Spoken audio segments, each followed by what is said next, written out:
Bapak itu pernah ditamuanin orang miskin cerita, puasanya orang miskin itu berat sekali, harus tetap kerja mencangkul gini-gini. Dia kalau puasanya orang kaya enak, tidur di rumah sambil santai-santai di rumah baca Quran. Terus bapak cerita, ini kisah nyata. Kamu gak pernah jadi orang kaya. Puasanya orang kaya lebih berat. Pagi-pagi ninggalkan makan pecel, siang sedikit rawon, nanti agak sore tinggalkan sate. Jadi yang ditinggalkan banyak. Kalau kamu kan biasa meninggalkan makan. Si miskin ini akhirnya tertawa. Ya sudah ya, sama saja ternyata. Intinya itu dulu pembelajaran supaya yang miskin tidak merasa paling heroik. Betul. Karena yang kaya juga heroik meninggalkan kongkoi-kongkoi di beberapa tempat yang biasa ngemil, biasa makan itu. Jadi itu hebatnya guru-guru kita. Kalau ngelatih logika ibadah itu sederhana, tapi orang itu akan ingat. Jadi di antara hadis yang populer ya bagi diri saya juga saya harapkan umat Islam ikut mempopulerkan hadis itu.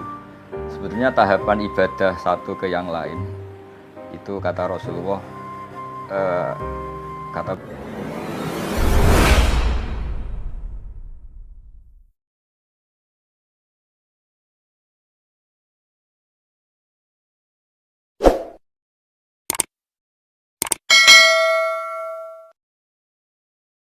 cerita yang satu yang serius, dua yang guyon. Tapi ini sama-sama penting dalam latihan berpuasa.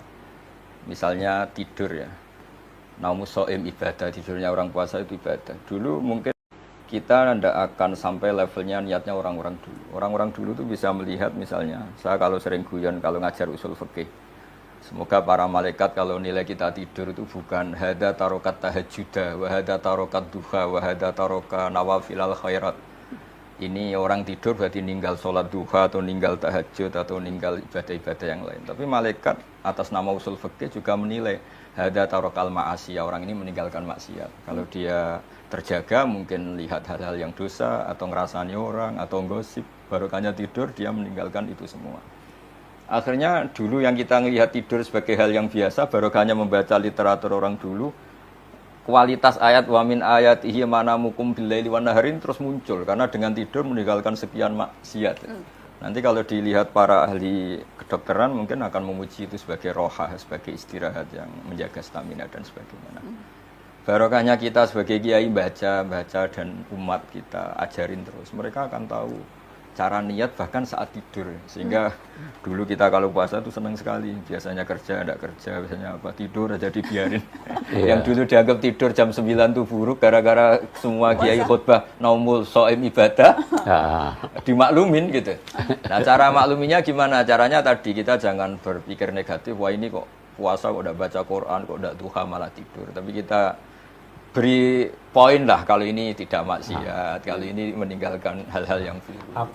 Bapak itu pernah ditamuanin orang miskin cerita, puasanya orang miskin itu berat sekali, harus tetap kerja mencangkul gini-gini. Dia kalau puasanya orang kaya enak, tidur di rumah sambil santai-santai di rumah baca Quran.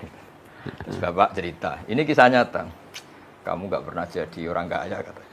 Puasanya orang kaya lebih berat.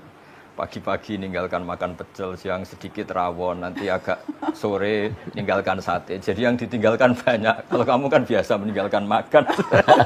Si miskin ini akhirnya tertawa. Ya sudah ya, sama saja ternyata. Intinya itu dulu pembelajaran supaya yang miskin tidak merasa paling heroik. Betul. Karena yang kaya juga heroik meninggalkan kongkoi-kongkoi di beberapa tempat yang biasa ngemil, biasa makan itu.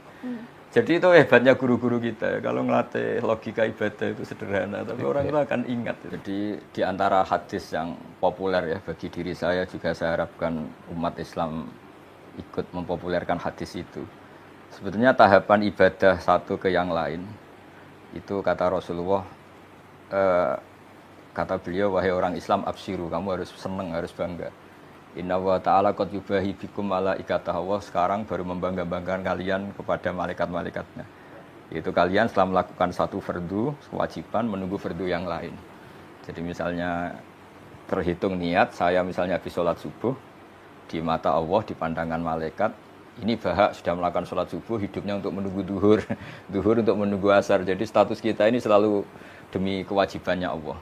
Beda dengan kita misalnya orang kapitalistik kan, dari satu mapan ingin mapan lagi, lebih mapan lagi, sehingga kita sangat materialistik. Nah ini hamba-hamba Allah pilihan ini dari satu fardu, addu faridotan wantadhiru ukhra, wantadhiru ukhra, dari satu fardu menunggu yang lain. Sehingga saya berharap kalau ngajarin anak-anak saya, bagi yang suka makan, silahkan tetap suka makan. Kamu hari ini tadarruk sama Allah karena lapar dan menunggu rahmat Allah, dibolehkannya makan itu juga rahmat Allah. Sehingga ketika lapar, kata Nabi, saya sebagai Nabi, kata Rasulullah, disediakan semua khuzainul ard. Tapi saya enggak mau, walakin aju'u yauman wa asba'u yauman. Terus kata Nabi, kalau ketika asba'u fa ahmadullah, ketika aja'u fa atadurru ilallah. Ketika saya lapar, saya akan tadarruk. Ibadah saya jalur tadarruk, jalur merasa lemah sebagai manusia. Ketika saya kenyang, jalur dekat Allah lewat muji Allah, lewat syukur gitu. Artinya saya ingin umat ini gini, ketika lapar, misalnya kita pejabat atau kita kiai besar, ternyata hanya segitu, kalau tidak makan lemes gitu. Betapa dhaifnya kita. Setelah makan kita syukur ya. Saya berharap dari satu kebaikan tadarruk menjadi kebaikan syukur, dari kebaikan syukur ke tadarruk. Jadi nah, setelah baca Fadhailu Ramadan versi ulama-ulama dulu, kita akan tahu cara pandang tentang Ramadan secara benar karena niru ulama-ulama dulu. Nah, di antaranya adalah paling tidak kita dengan puasa merasa lapar, betapa sakitnya orang-orang miskin yang lapar, terus merasa menghormati makanan karena begitu nikmat. Ketika puasa kita melihat makanan yang kita sepelekan ketika tidak Ramadan, ketika Ramadan spesial semua, bahkan air putih pun spesial, sekedar gedang goreng spesial. Dan itu hebatnya Rasulullah ketika muji Ramadan dengan hal-hal yang lumrah, yang wajar. Lisoim farhatani, farhatun inda iftori wa farhatun inda liqa'i rabbih.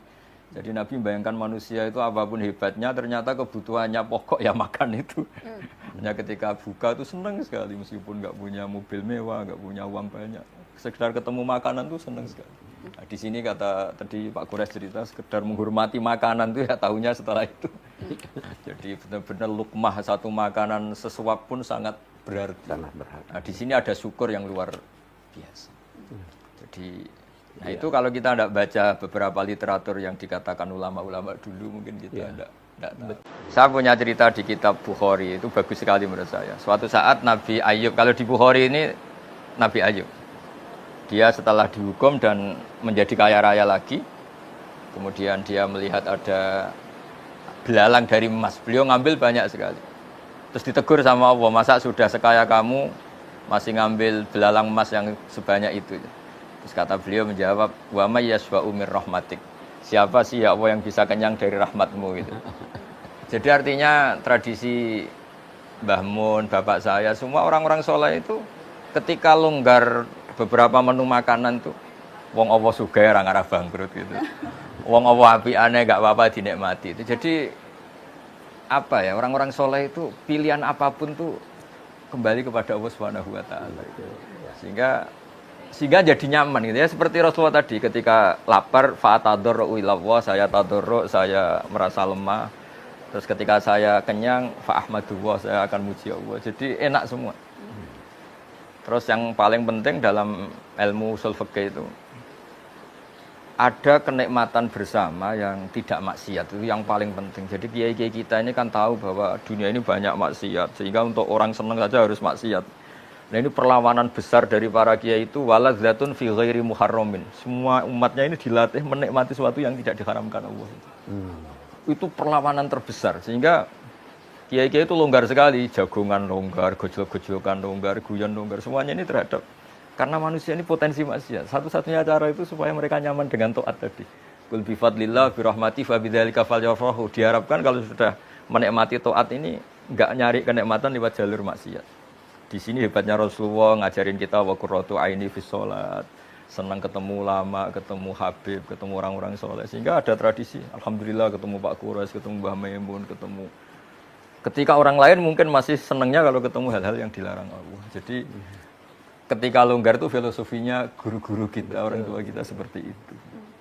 Jadi bukan longgar untuk israf, tapi longgar untuk nikmati sesuatu yang tidak haram. Saya itu kan sering ya menghafalkan beberapa lafaz hadis. Di antara hadis populer yang saya hafalkan, dan itu sahih di Muslim, Inna Allaha ta'ala la yardu 'anil abdi idza akalal aklata fayahmadahu 'alaiha aw yashraba syarbata fayahmadahu 'alaiha. Itu kalau dalam bahasa Arab, inna itu sesungguhnya, pakai lam lagi layar tuh. Sesungguhnya Allah sangat ridho terhadap hambanya ketika makan satu asupan atau satu suapan dia bertahmid, minum satu kegukan dia bertahmid. Dan itu cara paling mudah, memang makanan pertama iftar itu pas berbuka itu. Nah, kalau orang diridhani Allah itu kan sudah di atas wali itu kan. Allah ridho itu kan sangat tinggi sekali, makom tertinggi seorang hamba kan radhiyallahu anhum wa radu anhu beberapa. Nah, makanya saya tadi bilang sebetulnya tradisi guru-guru kita di kampung itu malah kalau iftar itu ya biasa aja longgar, bukan karena papa ya. Kok anak-anak puasa kok dibatasin nanti ganggu syukurnya. Jadi kalau perasaan kita seperti itu ganggu syukurnya, makanya ngikuti Fathul Mu'in tadi atau si'ah alal iyal ya yang longgar saja meskipun tentu tidak berlebihan karena takutnya nanti suasana keluarga karena jangan ini sholat dulu gini. Kalau dalam guyonan kiai-kiai nanti kamu sholat demi menyenangkan makan, mendingan menyenangkan makan demi sholat, itu ada ilmunya, kata Nabi kan gitu. Ketika makanan sudah disiapkan kamu makan dulu baru sholat supaya sholatnya biarin karena sudah makan, jangan dibalik sholat dulu biar makannya enak. Ini kan berarti sholat. Jadi guru-guru kita meskipun guyon tapi filosofi itu luar biasa. Betul. Jadi enggak ya sudahlah kayak umumnya orang saja, enggak usah terlalu berdele-dele. Jadi ketika saya sering ceramah lah atau ngaji bilang makan bisa jadi wali itu di sini.